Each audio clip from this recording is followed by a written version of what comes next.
All right, hey everyone.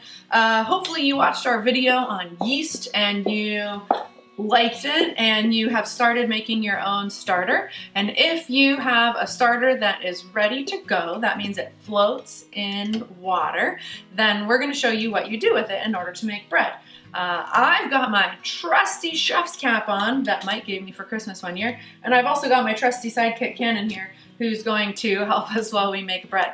Now, if you have a KitchenAid mixer, that's really cool. It can help you knead your bread super efficiently. Cannon's gonna be doing the KitchenAid mixer version. If you don't have one, that is also okay. There's something very therapeutic about kneading bread by hand, and so I'm gonna be working on the by hand version.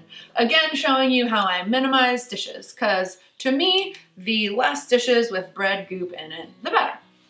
So the first thing we're gonna do is, again, with the kitchen scale, we're measuring by weight here in grams, is we're going to add in our sourdough starter. So I'm not super precise on this part. I usually put about 100 to 120 grams of sourdough starter in the bottom, and that's probably good. That's 110. And then, like I said, less dishes. What I do is just kind of like shimmy it around so that it all lives in there. It gets a little crustier on the outside, but every week or so I put it in a fresh bowl and it's all happy as a clam. So you put 120 grams of the starter in here, and then we're going to add 400 grams of bread flour. So Cannon's gonna add 400 grams of bread flour. Now you could do 500 or 600 or 700, depending on how much you wanna make. All that matters is the ratios. So in bread making, they talk about the amount of bread you add, or the amount of flour you add, as 100%.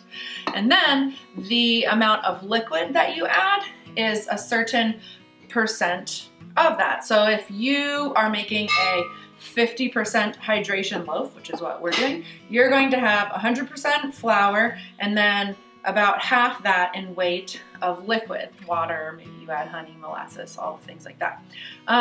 So it doesn't really matter as long as your ratios stay the same. Now, a lot of bakeries do a 60% hydration. That gets a very nice texture. It's very tasty, but it's harder to work with, and we end up with gloppy stuff all over our hands. So we do about 50% around this house usually. So Cannon put 400, he put 399 grams of flour, and now he's gonna add half that in weight of water. How much water is that going to be? Half of 400. 249 and a half. 249 and a half. What's that? Because it's 399. Oh, I see. But if it were 400, it would just be 200 would be half, right? Cannon really is a man of precision, so we appreciate him for that. It's about 401. Now, you don't always have to be this precise, but that's okay. I like his precision. So now we're gonna zero it out, and you're gonna put 200 grams of water.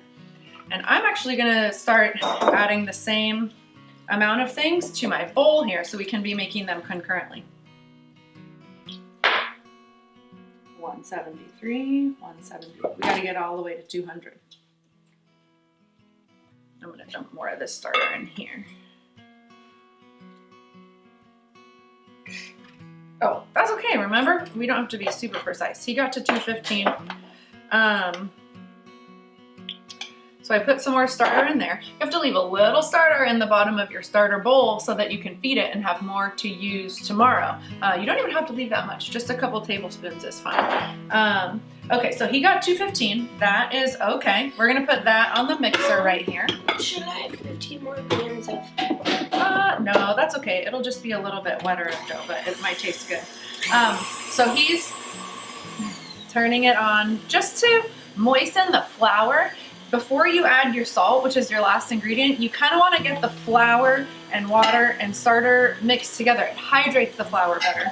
And apparently if you add the salt too early on, it could be a drier loaf. So we always get the flour moistened. Wait, just pause for 1 minute. And then let it sit for a couple minutes, and we're gonna add things into here. So let's do 400 grams over here too.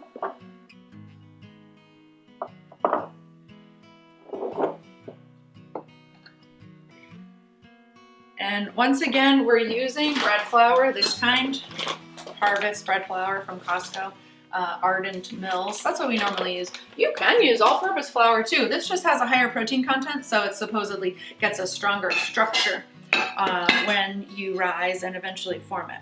So 400, toss it all in. You want me to help you get more in there? Okay. I'm gonna get a little more water, you might need it. You keep adding to 400.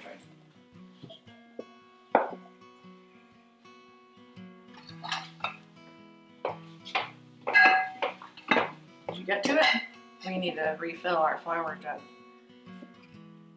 Come on, dude.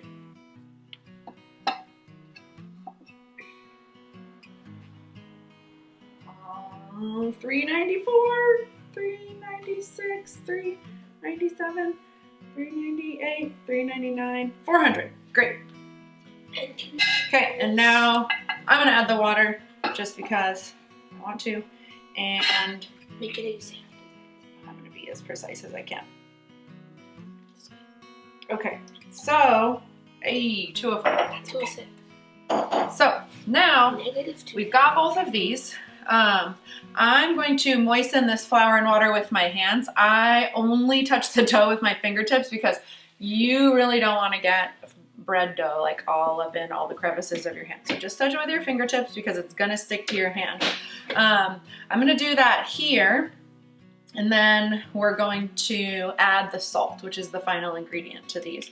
But what I do to moisten the flour and water here, this just has flour, water, and salt, is kind of start mixing it around just a little bit, like I said, with my fingertips. Trying to not get it all over everything. And then, you know what, Kenan, you could do while I'm doing this? So percentage-wise, you want 1 to 2% of salt, depending on how salty you like your loaf. So, since we're making 400-gram loaves, 1% would be 4 grams, 2% would be 8 grams, so we'll do like 1.5%, so 6 grams. So Kenan's gonna measure out 6 grams of salt for each one. Does that sound good? Mm-hmm. Cool. And you can see it's like coming together here, and I still don't have a super messy whole hand, just my fingertips. And so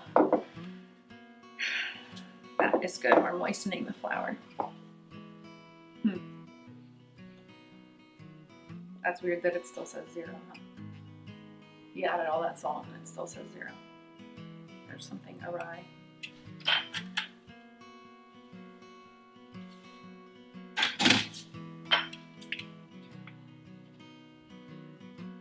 There we go.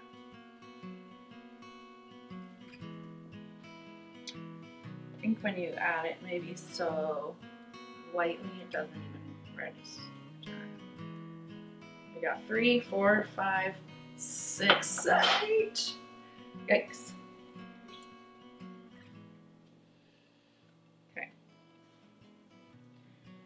Now, toss that in there. That flour is still hydrating, but sometimes I just toss the salt in and let it kind of sit there until I start doing a full knead. And then I'm gonna do 6 more grams right here. Maybe do a little dump like we did. But you can see it's kind of coming together here. And I'm trying to clean the dough off my hand while I do this.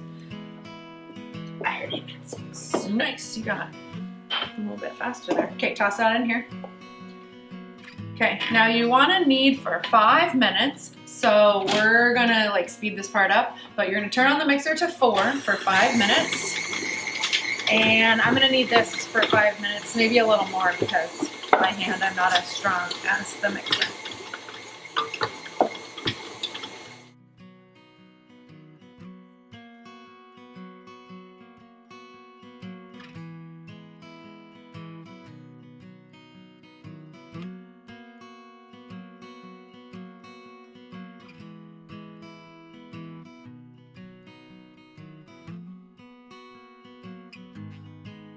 You're probably thinking by now, Okay, but what is the poor yeast cells going to eat, and how will I be able to make more of this tomorrow? Because you should make it every day, really. So what you do at this point, like while it's kneading, if I'm not doing the by hand kneading, is you feed your starter so that it's all ready for tomorrow. So to feed the starter, you do 100 grams of flour and 100 grams of water, even parts, just like the one we were kind of making to start. And you stir it all together, and it should be ready in about 8 to 10 hours to make a whole new loaf, or 2 loaves.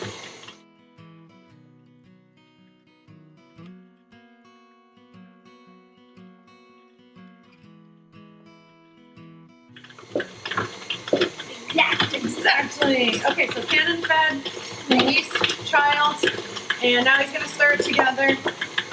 And we put a piece of paper towel over it, and then it's ready to raise bread tomorrow. How much time is it, Cannon? 10 seconds left. So now we can compare my hand kneading to the mixer kneading. Okay, so Cannon, if you would, I'll mix this. You lift that up. Oh, yeah. Yeah. Okay, so this is the starter. Let's make sure we have it all fed, because you have to take care of your starter so that it keeps having more yeast babies. So now if I were to put it in the water, it would not float. It would definitely sink. And I'm gonna get a paper towel to put over it. And I set this on the counter until tomorrow, or well, tonight really, like 8 hours from now, whatever that is to you, tonight or tomorrow. Okay, so come around here, okay, so that people can see your face. Were you gonna take a little piece and try to show the window pane? So after you knead it for a while, it should, there's something called a window pane test. I don't always do it because I know with this it's always fine. But what you're supposed to be able to do is pull it really thin. It should have developed enough elasticity so that you can pull it kind of thin like that. Hey, I didn't do a very bad job. But when it starts ripping, you kind of want to be able to stretch it till you can almost see through it so that you know it's ready to start rising with this particular recipe. So, watch this. and if your hands are kind of Mom? sticky, yeah. Well, see, look, you have to be a little bit more ginger. See, I can almost see through that. That mixer did a pretty good job mixing the dough, even better than I did with my hands. That's okay. I would probably need this a little bit longer. This one is ready to be rising for 8 hours or so, till it's about doubled. So we put it over there on the counter. We can take the yeast. We put this right on top of it just so that we have everything neat and together, and then we'll come back and form it and bake it a little bit later. Before that, I'm going to do another little episode real quick on geeking out on flour, and then I'll do the final episode on scoring and baking your bread. All right, thank you.